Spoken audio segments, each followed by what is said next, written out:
Believe it or not, summer is just around the corner. Luckily, Armor All, America's most trusted auto appearance brand, has what your car needs to get that perfect summer shine. Plus, now through May 31st, we'll give you $5 for every $20 you spend on Armor All products. That means car wash pods, protectant, tire shine, you name it. Find out how to get your $5 rebate at armorall.com. Armor All, less work, more clean. Terms apply. How would you like a 15% discount to my daily email, the stack of stuff, the show notes, discounts to the conference, all of that? All you need to do is text the word show to 33777. You'll get the annual subscription with a 15% discount to my daily email. You'll get the stack of stuff, the links to the show notes, discounts to the conference, and so much more. All you have to do is text the word show, SHOW, to 33777. Text show to 33777.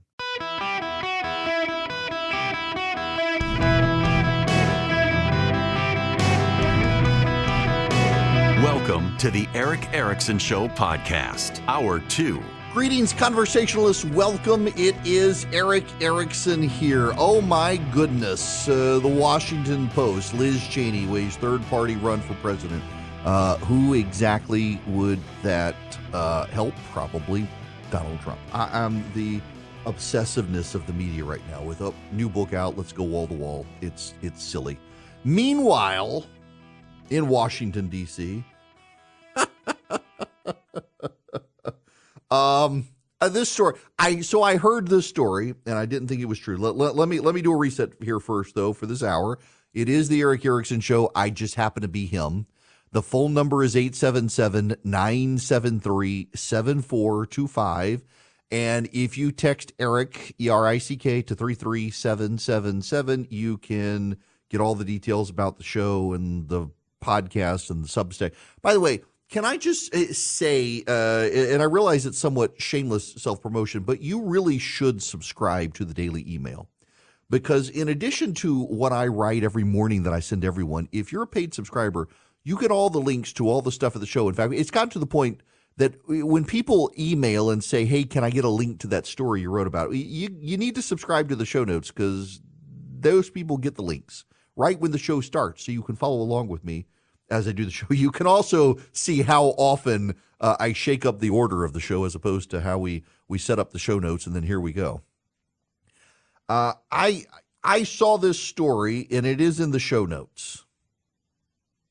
I didn't really believe the story, and it turns out to be true. I mean, I believed it and not at the same time. It just sounded too good to be true, but given the government, you expected it to be. Listen to this. This is from Politico. Congress, at the urging of the Biden administration, agreed in 2021 to spend $7.5 billion to build tens of thousands of electric vehicle chargers across the country, aiming to appease anxious drivers while tackling climate change. 2 years later, the program has yet to install a single charger. States and the charger industry blame the delays mostly on the labyrinth of new contracting and performance requirements they have to navigate to receive federal funds. While federal officials have authorized more than $2 billion of the funds to be sent to the states, fewer than half of the states have even started to take bids from contractors to build the chargers, let alone begin construction. Consumer demand for electric vehicles is rising in the United States, necessitating 6 times as many chargers on its roads by the end of the decade, according to federal estimates. But not a single charger funded by the bipartisan infrastructure law has come online, and odds are they will not be able to start powering Americans' vehicles until at least 2024. Now, I want to break down a couple of things out of the gate with this story. First of all, the bipartisan law, the Investment Reduction, or the Inflation Reduction Act, was not a bipartisan law. Not under the rules the media signs when Republicans are in charge, it's not. Maybe 1 or 2 Republicans voted for it, but overwhelmingly they opposed it. Yet they'll call it bipartisan. The second thing is, listen to this, consumer demand for electric vehicles is rising according to federal estimates. The same federal government that is in charge of dispersing the funds and overseeing the building of these chargers says that consumer interest is rising and consumer demand is rising, and yet the actual automotive industry has sent a letter to the Biden administration, 4,000 car dealers, telling the Biden administration they need to slow down their embrace of electric vehicles because consumers aren't buying them. Who are we going to believe? The private sector that will sell these vehicles and get government subsidies and yet says they are not wanting to be sold, or the federal government that estimates the number of chargers needed for the number of cars and can't get any of it done? Do you really believe the federal estimates or the private sector? Now, if you're on the left, you're going to say the federal government. But I have to question you if you're on the left and say you believe the federal estimates, because these car manufacturers selling electric vehicles get massive federal subsidies to make them. It's actually in their interest to boost the sales of the vehicles. It's in their interest to promote the sales of the vehicles. It's in their financial interest to do this, and yet they're telling the Biden administration they can't sell them. Even as it's in their interest to do, they can't sell these vehicles. And of course, there's a massive, massive backlog and massive, massive demand for fossil fuel burning vehicles, not for electric vehicles. So there are a lot of ideological differences between the right and the left. As much as people on the right these days like to complain about the so-called uniparty, you know, I have a hard time, and I've got friends who do it, and I got to be forgiving. But I honestly struggle these days with people who blast the so-called uniparty as if there are no differences between the parties. And while the parties oftentimes at the elite level and the leadership level do have agreements on things, there is actually a vast difference of opinion when it comes to trusting the private sector versus trusting the government. And it's not a coincidence that a lot of the people on the right now who embrace the phrase uniparty are actually big government populists who want to use the government and the power of the government to accomplish things that you can't accomplish in the private sector. And what we see from this story is it fits a familiar pattern of the government itself is never able to productively do things the private sector can do. The private sector has been able to get the space program going again in the way the government subsidizing Boeing has not been able to do. Elon Musk is running circles around everyone when it comes to the space program, and Amazon's working on it as well. Boeing and its government subsidized project is going super slow and behind and has massive cost overruns. The private sector and private efficiencies perform way better than the government. The private sector and private efficiencies are so much more productive, so much more useful, so much more beneficial, so much more efficient than the federal government when it comes to these sorts of things. It's actually rather remarkable that we have to relearn this lesson all the time. The federal government is not going to be able to produce a bunch of superchargers around the country, in large part because the federal government is not the private sector. It doesn't work the same way.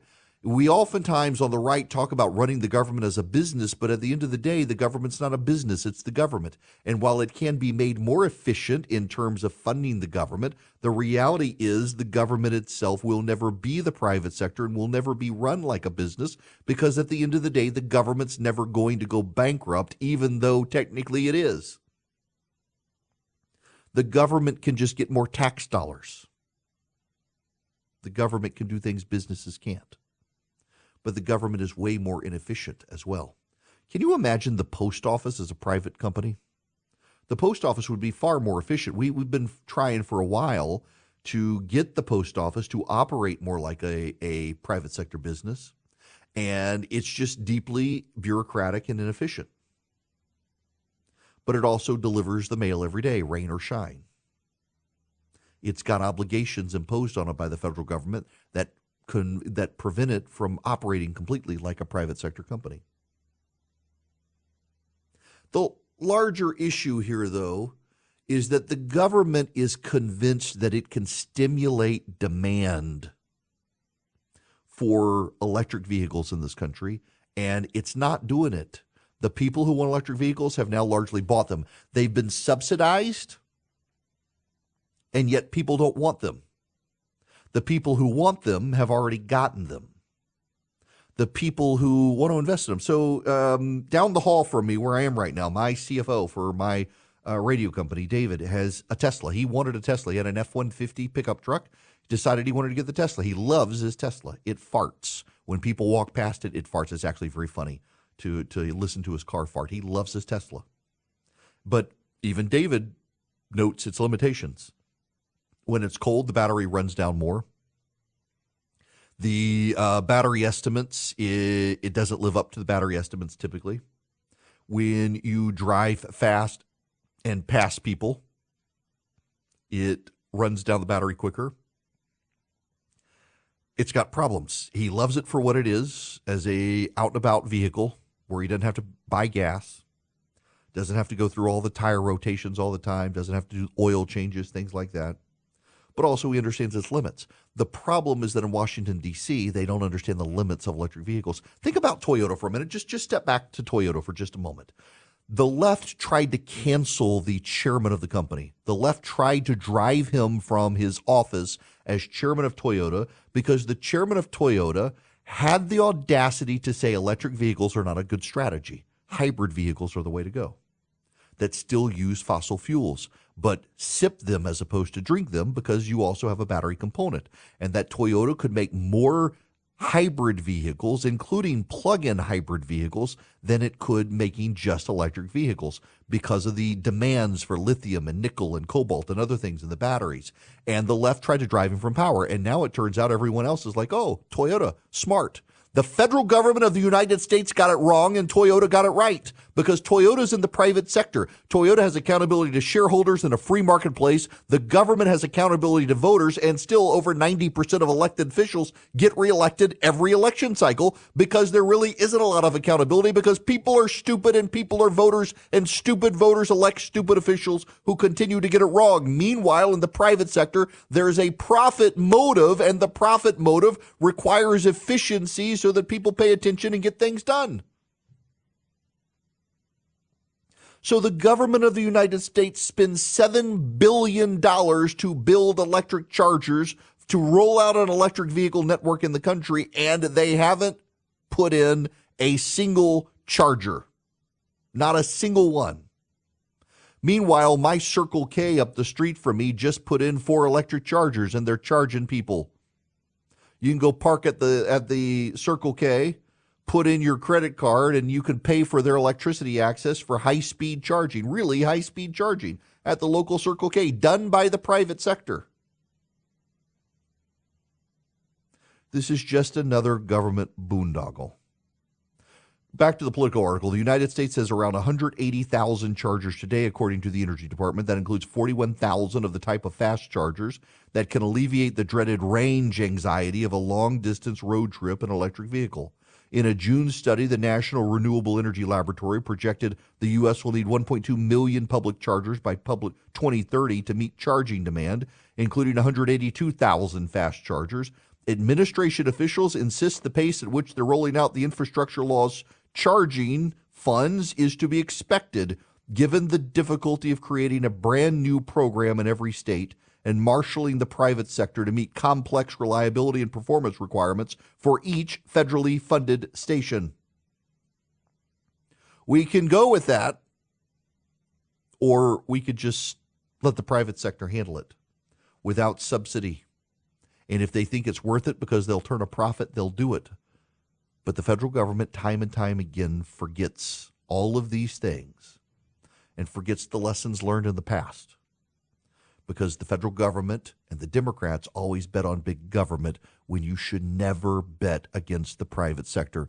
And frankly, always when it comes to stuff like this, bet against the government because the government always gets it wrong. Guys, if you're a small, mid-sized business, you're struggling with HR issues, you have employees not showing up, or you got to do a termination, you need onboarding of employees, maybe there's a sexual harassment complaint. You want an HR manager. You don't want to be the bad guy with your employees. Bambi can play the role of HR for you. $99 a month, available by phone, email, real-time chat. They do onboardings, terminations. They help your team members get to peak performance, and your business stays compliant with changing HR regulations, regardless of which state.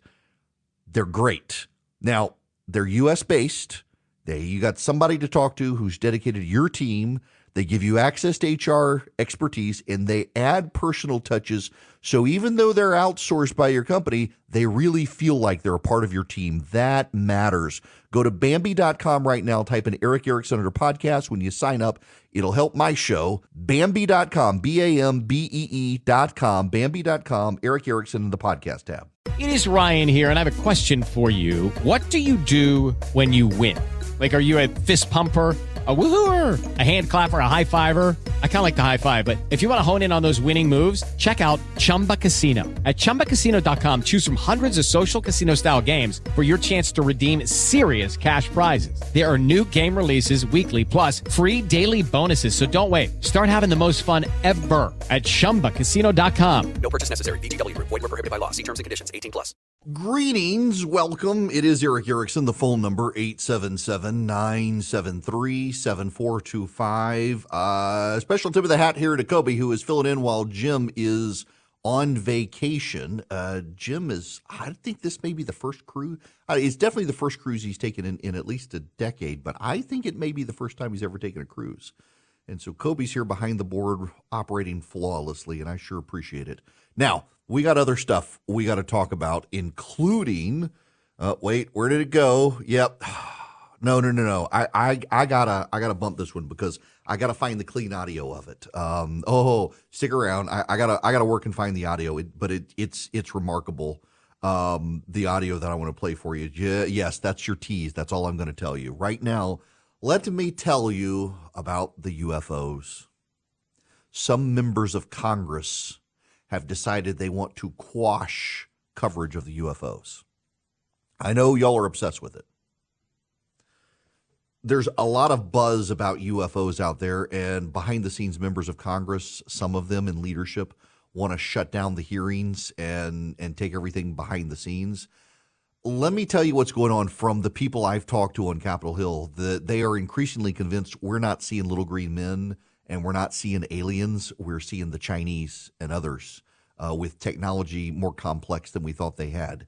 It increasingly looks to be a national security issue that we have fallen behind militarily from China, and they want to take this stuff behind closed doors because some of the claims are more salacious than probably what reality would suggest. And also a lot of the things that are being seen are Chinese military operations and drone technology. That's what I'm being told behind the scenes. And that's one reason that Congress is starting to think maybe we don't need a lot of transparency with the public on this issue. Everybody's fascinated by UFOs. There are so many people who are convinced we're not alone. I don't care. And the reason I don't care is because with the laws of physics and the speed of light, we're never going to meet the little green men. The galaxies are moving further and further away from each other as space expands. Even in the galaxy itself of the Milky Way, things are moving apart, and we're never going to meet the little green men. Unless we can overcome the speed of light, which we're not going to do, more likely than not, at least not in any reasonable person's lifetime, there's just no reason to be so concerned with the fact that there are little green men. And if we found them, how do we know they wouldn't be hostile? They could be Klingons. It's just not worth the amount of effort to get worked up into about little green men when the reality is probably that it is a foreign power, and some of this stuff we don't need to be exposing our lack of technology in public hearings about this stuff. I kind of understand why they're thinking it's time to move on from the UFO hearings and take stuff behind closed doors. Now, while all of this is happening, we got economic turmoil out there, which is where Swiss America comes in. 10 regional banks. Notice I said regional instead of regionable, which I'd been saying. Regional banks have had their credit downgraded. Now, they're going to keep making profits. A couple of them have closed, though. Their assets moved. The federal government takes care of everything, and it takes care of everything at your expense. That's why Swiss America has been sounding the alarm about a secret war on cash, the all-out assault on freedom. Soaring interest rates are squeezing the economy. Banks are teetering on collapse. Swiss America can educate you on ways to help protect your hard-earned assets now. Go read their their shocking report, The Secret War on Cash. Your copy's free by call or texting 800-289-2646. That's 800-289-2646. You get The Secret War on Cash for free by texting my name to 800-289-2646 or calling and mentioning Eric Erickson. You can also go to SwissAmerica.com/Eric. That's SwissAmerica.com/ERICK or call or text my name to 800-289-2646. Message and data rates apply. Lucky Land Casino, asking people, what's the weirdest place you've gotten lucky? Lucky? In line at the deli, I guess? Aha, in my dentist's office. More than once, actually. Do I have to say? Yes, you do. In the car before my kids' PTA meeting. Really? Yes. Excuse me, what's the weirdest place you've gotten lucky? I never win and tell. Well, there you have it. You can get lucky anywhere, playing at LuckyLandSlots.com. Play for free right now. Are you feeling lucky? No purchase necessary. Void where prohibited by law. 18+. Terms and conditions apply. See website for details. Greetings. Welcome. It's Eric Erickson. The phone number 877-973-7425. Should you wish to be on the program, delighted to have you with me. I want to go. I'm not going to repeat the monologue, but I want to talk about something I talked about last week. I continue to meditate on Noah Rothman's big article in National Review. So Rothman, in fact, let me see if I can pull this up real quick. Noah Rothman, National. I know, this is terrible of me. That I should have pulled it up ahead of time, and I didn't, and yet here I am claiming to be a professional. Here we go. It's essentially the Great Unlearning. That's what it's called, the Great Unlearning. And I actually talked to Noah, and he says he's got more he wants to write about on the theme. And essentially, he's talking about how we've forgotten so many basic things. So much of the Great Unlearning is a function of pride. It's a national enterprise dedicated to bulldozing the past and erecting monuments to ourselves in its place. The effort to decolonize the Western canon, not to expand the sum of human knowledge, but often explicitly to anathematize the philosophical fundamentals of the liberal tradition, is one such act of vandalism. For years, media favorably chronicled the campaign to strip college syllabi of coursework that was too heavily focused on white male thinkers from the United States and Europe, as New York Times reporter Stephanie Saul put it, sympathetically characterizing the views of some professors. Philosophy departments have been drafted into decolonizing the curricula to either free students from the study of Plato, Descartes, Hume, and Kant, or at the very least to teach their work from a critical standpoint. The project of applying modern standards to our forebears to aggrandize ourselves has been taking aim at some of the giants of Western political history. And through shame and intimidation, American citizens are being drafted into this campaign of desecration. The retired U.S. Navy captain and NASA astronaut Scott Kelly felt the need to publicly apologize for the sin of favorably quoting Winston Churchill. I will go and educate myself further on his atrocities, racist views, Kelly promised the mob. Thomas Jefferson embodied some of the most shameful parts of American history, said New York City Councilwoman ahead of the city's unanimous decision to purify New York City Hall of a statue of the author of the Declaration of Independence. Even the bedrock conventions upon which the United States was established are under attack. The country was founded on white supremacy, said Beto O'Rourke, to the applause of co-partisans. To me, capitalism is irredeemable, Representative Alexandria Ocasio-Cortez has insisted. The jury system, the evidentiary standards required of a criminal conviction, the right to confront your accuser in court, this is English jurisprudential culture, a white man's culture, and it's got to change, Joe Biden said in 2019. We're willfully refusing to understand that through trial and error, our ancestors came up with a pattern of organizing society that was superior to others. I need to tread some dangerous ground for a moment.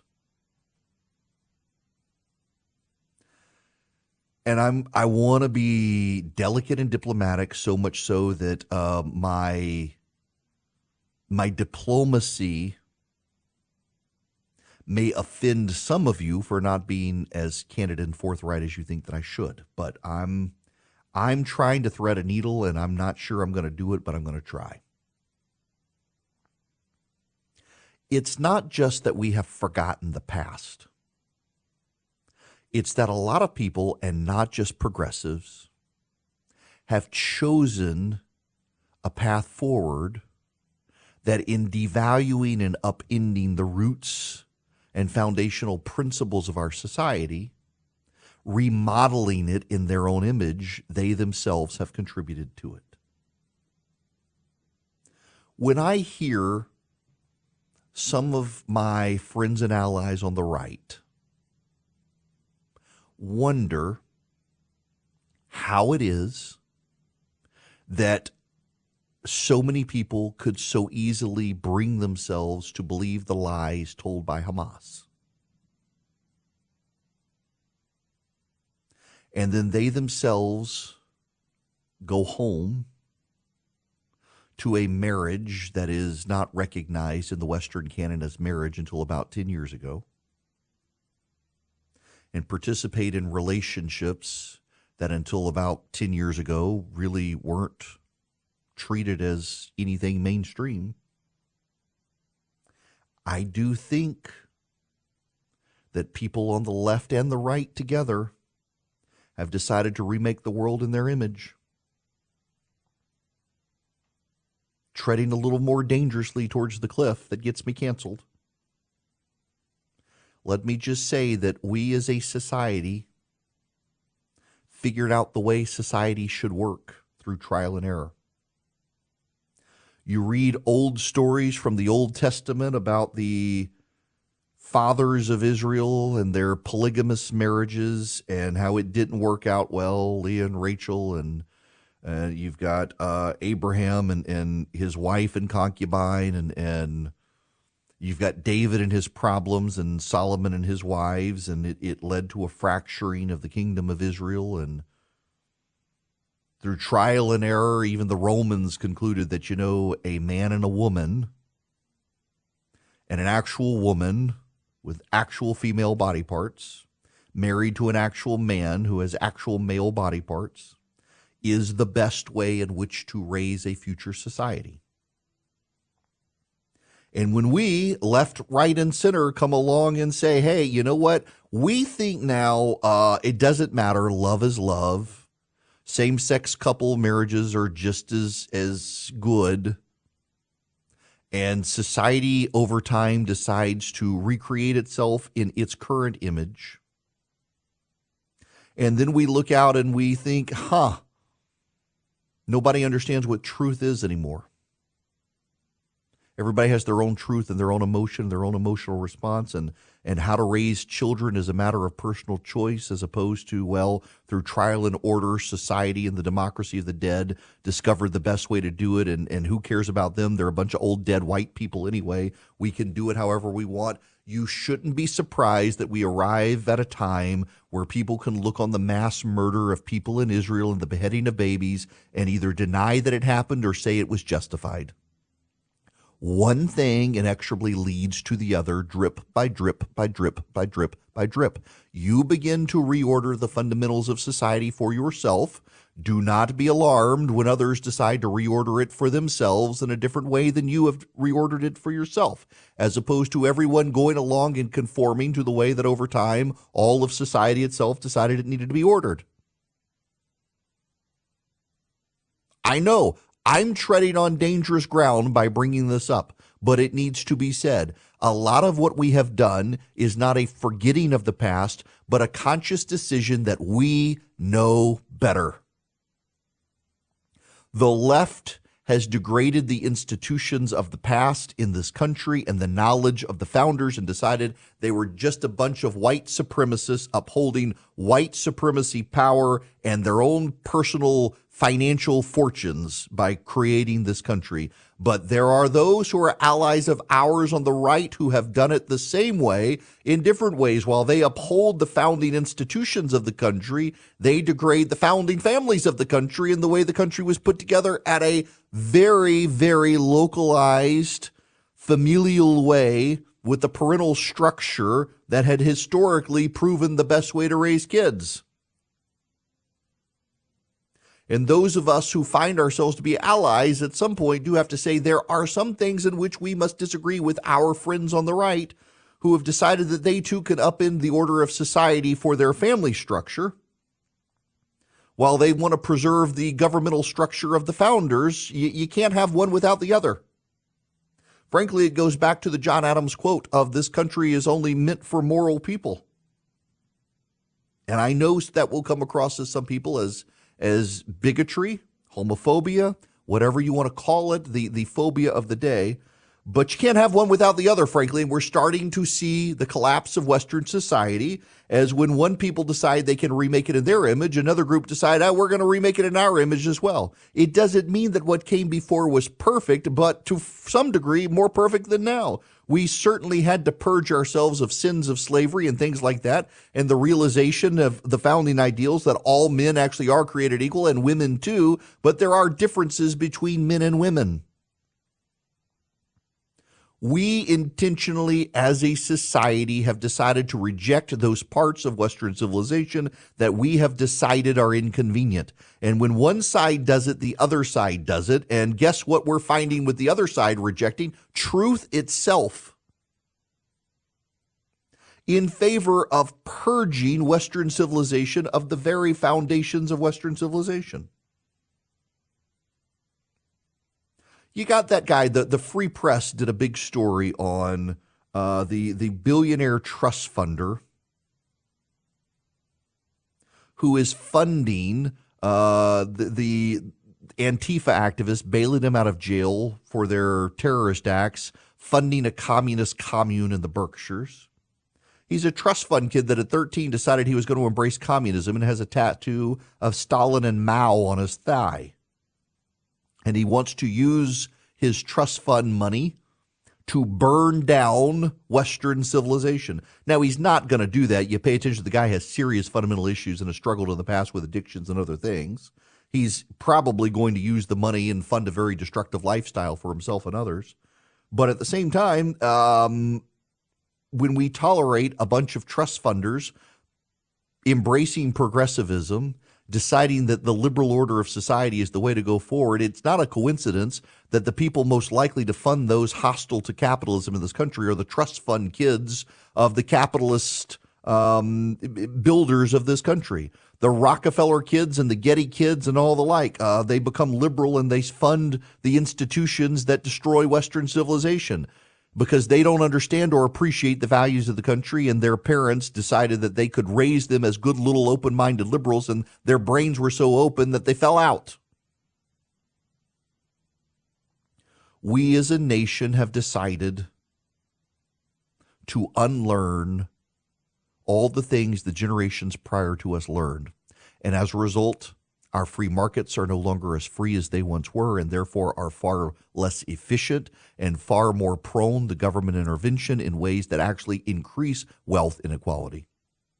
You know, it's not a coincidence that when we had a freer market system, we had less wealth inequality in this country. And every time the Democrats intervene to try to get rid of wealth inequality, they make inequality more because they listen to the financiers who are progressives, who write them checks, who want to preserve their own wealth. They're not actually interested in elevating people out of poverty. You want to elevate people out of poverty, you make the system a freer market so that we go through the destructive force of capitalism in the free market and the creative destruction that follows with it, so that when the big businesses and the big banks go bankrupt, you let them fail and you let the entrepreneurs of the middle class pick up the pieces. And instead, the leftists decided no bank can fail, no big business can fail, and as a result, no poor person can become a rich person. We just have to give them more money so they can relax on the social safety net and never dare to get ahead. We have intentionally unlearned the ways a free market capitalist society works, And we have a bunch of loud voices now telling us a free market capitalist society is a bad society, and they would transition us into a hyper inefficient socialist society where no one can ever advance and the entrepreneurial spirit dies. And it all begins with people on the left and right together deciding to devalue the basic building blocks of an ordered society. They have collaborated together to rebuild a society and a social project in their own image, and have all of them turned to the idols of their own heart, which increase the inefficiencies of our system and slowly begin to tear it down to the point that you can watch a video of Hamas decapitating children and killing women. And like the editorialists of the New York Times say, well, the women can't tell us what happened to them, so maybe they weren't actually raped. It all comes from both sides deciding to rebuild the world in their own image, as opposed to embracing the wisdom of the elders who have died before us. Now, I want you to embrace some wisdom from me. I want you to not go stand in line to ship packages and get the flu from all those germy people in front of you. My gosh, the flu is going around. It's another reason you should use Stamps.com. In all seriousness, I mean, I don't want to be around germy people to begin with, but literally with Stamps.com, if you're shipping packages, you can arrange for UPS, the post office, to come pick up the package from you. I do it all the time now, so I don't have to stand in line. You save money. You get a free digital scale. You get free postage. You get this great limited time offer from Stamps.com. You get the cheapest rates and the fastest rates with the post office and UPS. You can save up to 40 or 84% off shipping rates. It's so fantastic. It saves you money, it saves you time, and you don't stand in line this holiday season with all those germy coffee people in front of you. You go to Stamps.com, you click on the microphone, you put in my name, Eric. Stamps.com, click the microphone, put in Eric. You have no contract to sign. You have no long-term commitment. You get the free digital scale, you get the free postage, you get the limited time offer, you get it all from Stamps.com. You click on the mic, you put in Eric, you save time, you save money, and you do not stand in line. Lucky Land Casino, asking people, what's the weirdest place you've gotten lucky? Lucky? In line at the deli, I guess? Aha, in my dentist's office. More than once, actually. Do I have to say? Yes, you do. In the car before my kids' PTA meeting. Really? Yes. Excuse me, what's the weirdest place you've gotten lucky? I never win and tell. Well, there you have it. You can get lucky anywhere, playing at LuckyLandSlots.com. Play for free right now. Are you feeling lucky? No purchase necessary. Void where prohibited by law. 18 plus. Terms and conditions apply. See website for details. I swear my sister is the only person on the planet who wants to be on jury duty. She really wants to be on a jury duty in Tennessee. She loves them. She likes the murder trials. Oh, my goodness gracious. Okay, we got to move on to other stuff. The phone number here as well, 877-973-7425. Should you wish to be on the program, the FAA is announcing a special committee on pilot mental health. We have been very fortunate in this country with the caliber of pilot in this country, particularly because our country values so much hiring people out of the Air Force and then putting them into the private sector. But between tower controllers with the FAA and pilots, there's an extraordinary amount of pressure these days. Flying is not like it used to be. Another reason I want to win the lottery and just fly private, the amount of commotion and garbage that pilots and flight attendants have to put up with right now on American planes is insane. The number of crazy people going on planes these days, the number of just garbage that the flight attendants have to put up with. You know, I fly Delta more than anything else because, I mean, I'm in Atlanta and Delta's kind of what you fly. If you go through Atlanta, you're probably going to be on Delta, maybe Southwest, but mostly Delta. If you're going to heaven or hell, you're probably going to be on a Delta flight going through Atlanta these days. And it can be hellacious to deal with the people in airports and on airplanes right now. I don't know. Piloting is becoming more and more for a lot of them a glorified bus driver job, and that's not good. I have tremendous respect for the pilots in this country, and it's good the FAA is taking seriously their well-being. With the Lucky Land Slots, you can get lucky just about anywhere. This is your captain speaking. We've got clear runway and the weather's fine, but we're just going to circle up here a while and get lucky. No, nothing like that. It's just these cash prizes add up quick. So I suggest you sit back, keep your tray table upright, and start getting lucky. Play for free at LuckyLandSlots.com. Are you feeling lucky? No purchase necessary. Void where prohibited by law. 18 plus terms and conditions apply. See website for details.